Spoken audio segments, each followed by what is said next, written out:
په کلکته ښار کې د نړۍ د فوټبال د ستوري لیونل میسي د 70 فوټه ستره مجسمه نندارې ته وړاندې سوه.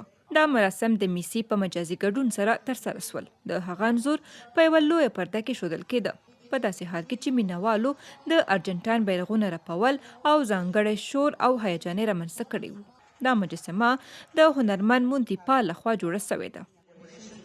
د لیونل میسي 3 ورځنی سفر نن په هند کې پیل سوی او ټاکل سوی چې هغه 4 مهمو ښارونو ته د حیدرآباد او ممبئی په ګډون سفر وکړي. همدارنګه پلان دی چې د ارجنټاین د ملي لوبډلې کپټان به په نوې ډیلي کې د هند له لومړي وزیر نریندرا مودي سره هم وویني.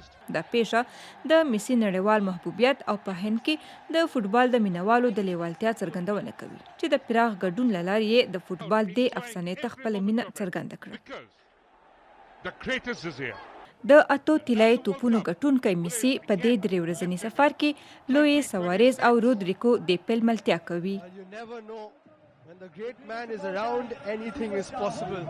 2022